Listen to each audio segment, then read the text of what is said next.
Last week, I asked you what I think for a lot of people was actually a very hard question. And I did so intentionally because I think it's a question you should have to answer if asked. And that is, who was worse, Boris Johnson or Liz Truss? Now, I didn't give my answer at the time, so I'm going to give my answer now.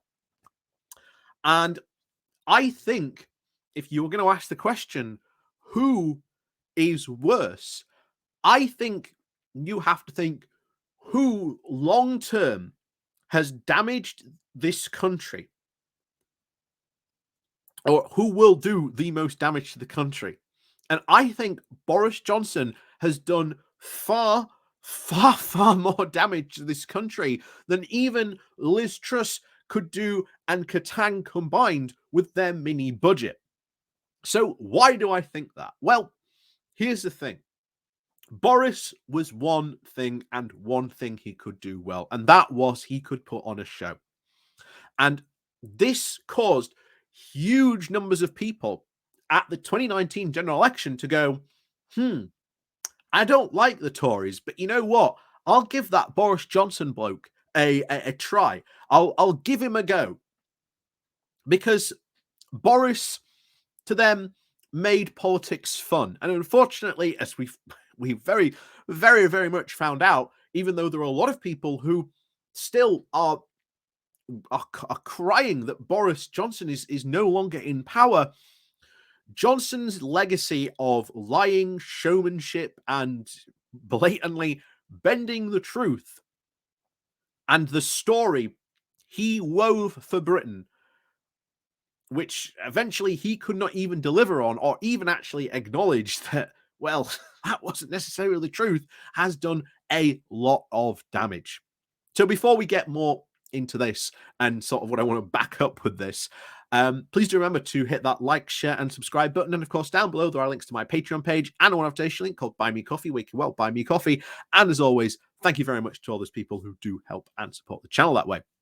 So, what do I have to back up my assertion that Boris Johnson has really damaged the fabric of our sort of political life and even our political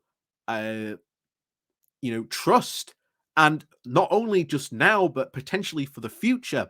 And the fact that you have Liz Truss coming in being perceived by some of these new by the Tory voters, at least, not even sort of those who switched from Labour in 2019, but also those traditional Tory voters themselves who now see Truss as a return to a lot of the politics they necessarily didn't like. But why then was Truss so popular?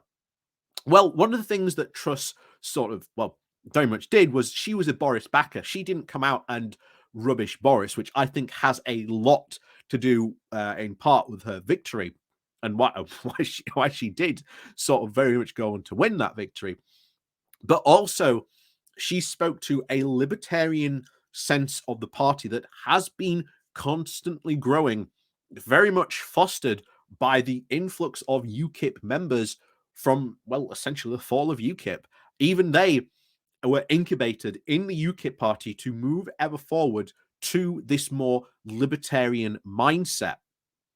Now, it's still very much a small faction within the Conservative Party, but it is certainly going to cause, I think, as we'll be seeing for the next, so long as Truss is there, it's going to cause a lot of Tory heads to butt. And to be honest, that will be good because, as we've said before, there are deep dividing lines in the Conservative Party, something which Boris Johnson was able to actually bridge that gap and bring those sides together with. But I did say I had a sort of little piece to show the damage that Boris Johnson has really done and why I think that indeed Boris Johnson was even far worse than Liz Truss. So we're just going to bob over to The Guardian and just go over John Harris's piece that he did about this. The title of it is Britain is slowly waking up to the truth that Brexit has left us poorer, adrift and alone. And I just want to go over this because he went to, I think it was, where was it, Time which town did he go to? Worcester, and he spoke to someone in boots. And I think this sort of sums it up what I'm talking about, where where Boris has done such a lot of damage. So, mention of politics drew some very interesting responses indeed. "I just missed Boris," said Julie, who works at the city centre branch of Boots, and told me that she had long since got used to conversations with customers about the impossibility of their living costs. As she and a few others, as people saw it, Johnson had successfully managed the COVID vaccination program. I heavily sort of disagree, but you know, uh, and brought some pizzazz and humor to the boring world of politics.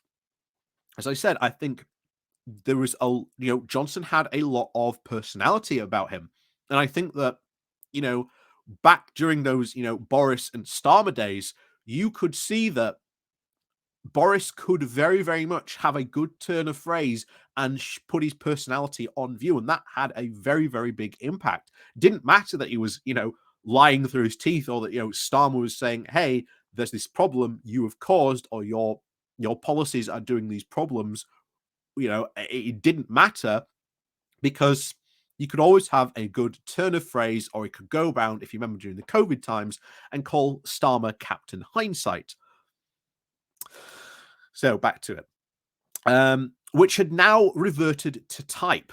They also voiced something I've heard a few times lately, and this gets more into a more Brexit angle as well.